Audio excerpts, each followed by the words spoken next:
नमस्कार बच्चों। कक्षा 9 जीव विज्ञान में हम पढ़ रहे हैं unit 5 the fundamental unit of life.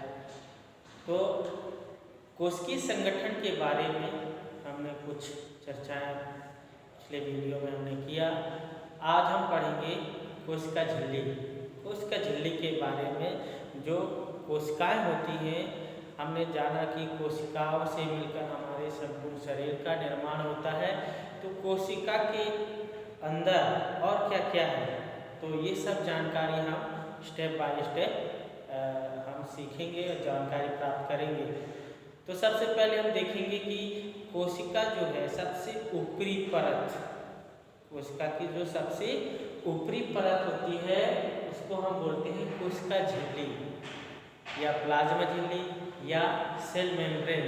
तो इसके नाम से हम उसको जानते हैं, सेल मेम्ब्रेन, कोशिका झिल्ली, प्लाज्मा झिल्ली वो एक ही है जो कोशिका के सबसे बाहरी एक परत होती है। ये एक बहुत ही अद्भुत अजीब किस्म का ये झिल्ली है और उसके बारे में हम पढ़ेंगे, उसके बारे में जानकारी प्राप्त करेंगे। देखते हैं इसकी थोड़ी सी हिस्ट्री की क्या है। कोशिका झिल्ली यह कार्बनिक अणुओं, लिपिड तथा प्रोटीन की बनी होती है।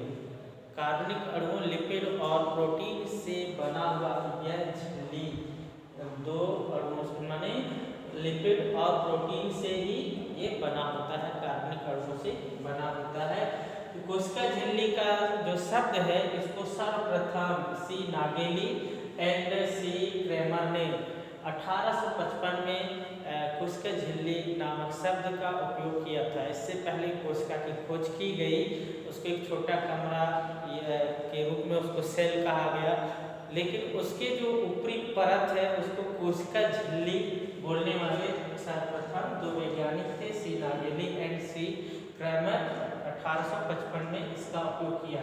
और आधुनिक युग में अभी भी जो आधुनिक वैज्ञानिक लोग हैं इसको कोशिका झिल्ली के नाम से ही जानते हैं। तो पारगम्य झिल्ली, कोशिका झिल्ली को पारगम्य झिल्ली कहा गया है।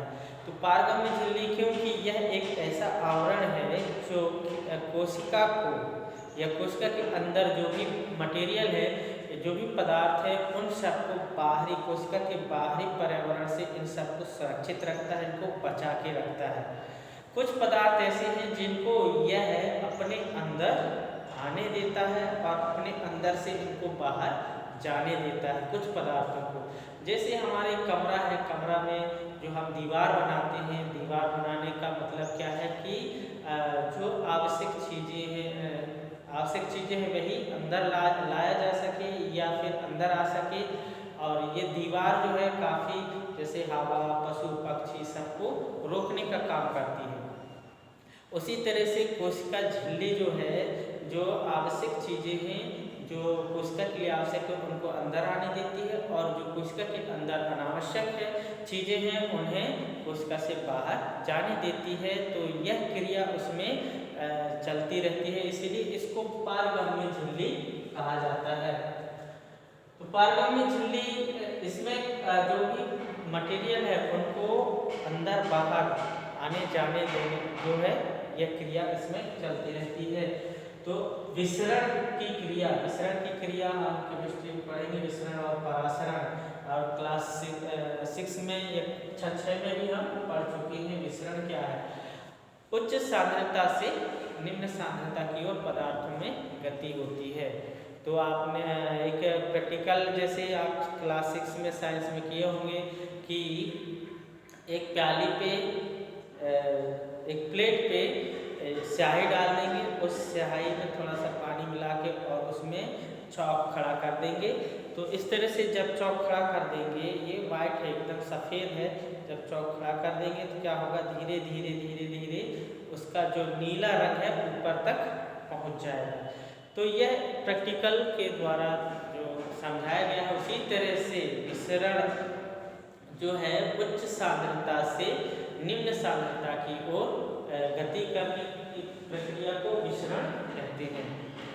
तो ये ठोस अणुओं में, जैसे कोशिका में कार्बन डाइऑक्साइड हमारे कोशिकाओं में कार्बन डाइऑक्साइड की मात्रा ज़्यादा हो जाती है तो वह और कोशिका के बाहर की कार्बन डाइऑक्साइड की मात्रा कम रहती है। इसीलिए यदि अंदर ज़्यादा कार्बन डाइऑक्साइड है, इसीलिए क्या होता है कि वह कोशिका से बाहर निकल जाता है।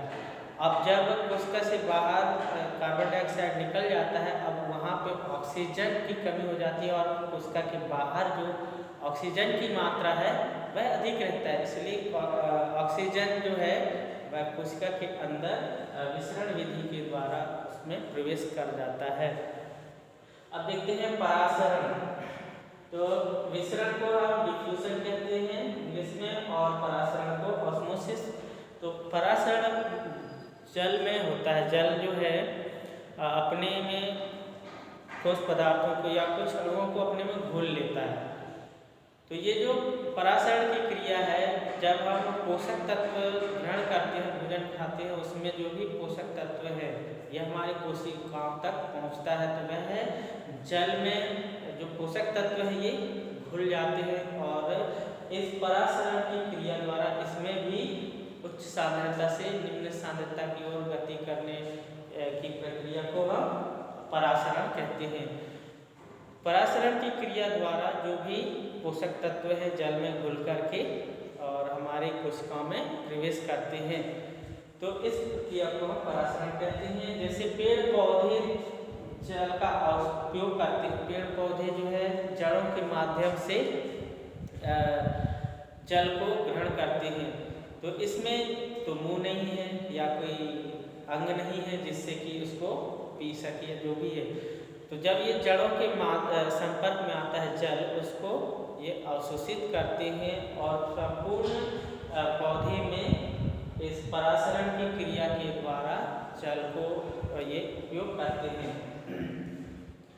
एंडोसिस कुछ एक कोशिकीय जीव है जो एक ही कोशिका के बने होते हैं। अमीबा, पैरामीशियम वगैरह एक ही कोशिका के बने जीव ये अपने ही जो कोशिका झिल्ली है उसके माध्यम से या परासरण मिश्रण की क्रिया द्वारा जो भी पोषक तत्व है उसको ये ग्रहण करते हैं।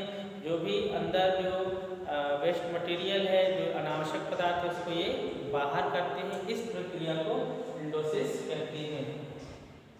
एक कोशिकीय जीवों में पोषक तत्वों को ग्रहण करने की प्रक्रिया को एंडोसिस कहते हैं।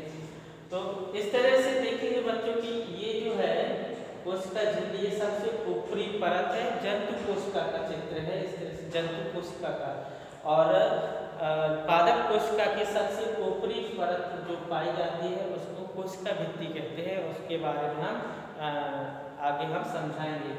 तो आगे अभी पहला स्टेप था हमारा कोशिका झिल्ली। इसके बाद हम दूसरे कोशिकाओं के बारे में समझेंगे। धन्यवाद।